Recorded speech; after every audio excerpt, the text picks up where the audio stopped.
Ruskia alias Kia binti Sinatan disangka melanggar pasal 362 KUH pidana atas dugaan tindak pidana pencurian, yakni sebuah cincin emas seberat 5 gram milik saudari Nurul Kadri yang juga merupakan kakak sepupu dari tersangka. Adapun Kasipudim dan jaksa fasilitator menempuh perjalanan kurang lebih 2 jam untuk melakukan profiling ke kediaman tersangka.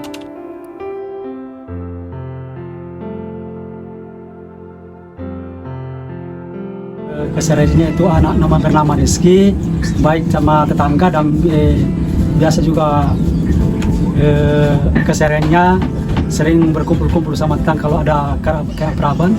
Dan saya mohon kepada kejaksaan supaya dapat meringankan bebannya, berkumpul kembali dengan keluarganya. Diketahui tersangka merupakan anak ketiga dari 4 bersaudara. Tersangka memiliki kakak yang tunawicara dan adik yang tidak bersekolah.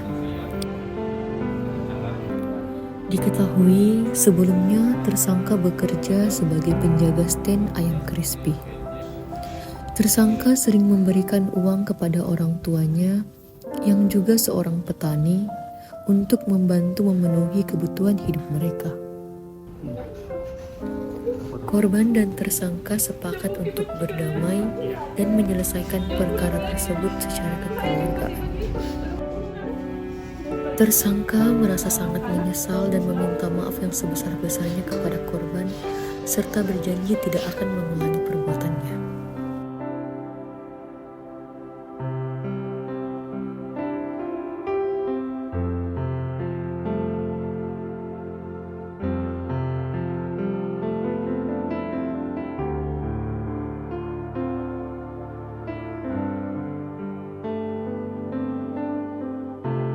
Permohonan penghentian perkara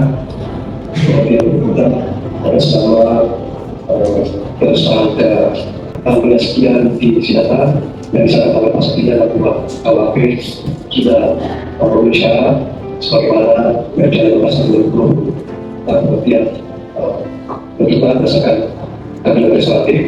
Dan dari itu saya bersama Wakil Eksekutif Sulawesi Selatan Republik tersebut dengan rekomendasi saya sampaikan tadi, dan komite kejaksaan tinggi akan memberikan uji ke depan dan segera kita terjadi oleh dasar di sidang ke depan kepada uji ke depan yang dikasihkan berubah. Dan apabila tersangka ini tahu maka segera dibebaskan dari tahanannya, dan apabila ada barang bukti yang berkaitan dengan perkara ini segera diselesaikan, dikembalikan kepada yang berhak dan terhadap tersangka.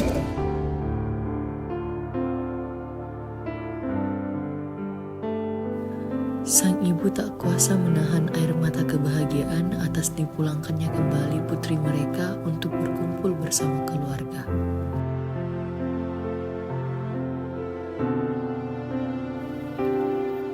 Adapun Ruskia harus menjalani sanksi sosial atas perbuatan yang telah ia lakukan sebagai efek jera untuk tidak mengulangi perbuatannya kembali, yakni membantu membersihkan masjid yang berada di dekat rumahnya selama 7 hari berturut-turut. Terima kasih kepada kejaksaan yang telah melakukan proses perdamaian RJ kepada saya dan pelaku. Semoga kedepannya kejadian ini tidak terulang lagi. Dengan ini mengucapkan terima kasih kepada Kepala Kejaksaan dan yang dimana pada hari ini telah melaksanakan salah satu agenda, yaitu restoratif justice, di mana restoratif justice adalah mempertemukan kedua belah pihak yang berperkara, dan harapan kami sebagai pemerintah kelurahan mudah-mudahan dengan adanya restoratif justice ini segala perkara yang berjalan dapat diselesaikan dengan hasil berdamai. Saya Muhammad Akbar Latif sebagai penyidik pembantu Polres Sudam Satreskrim. Saya mendukung program ini restoratif justice atau RJ. Semoga kedepannya tidak terulang lagi kasus-kasus seperti ini. Saya ama tetangganya Ruskia. Saya kenal Ruskia, anaknya baik, sering berkumpul dengan tetangga. Saya harap Ruskia bisa pulang berkumpul dengan keluarganya. Saya mewakili anak saya minta maaf kepada korban yang juga masih keponakan saya atas perbuatannya, dan saya berharap melalui RJ Kejaksaan anak saya dapat berkumpul kembali dengan keluarga. Terima kasih Kejaksaan Negeri Sidrap. Saya Ruskia selaku pelaku dari kejadian ini. Saya meminta maaf yang sebesar-besarnya kepada korban yang juga keluarga saya. Saya berjanji tidak akan mengulangi hal ini lagi. Kemudian saya berterima kasih kepada Kejaksaan atas program RJ ini sehingga saya dapat berdamai dengan korban.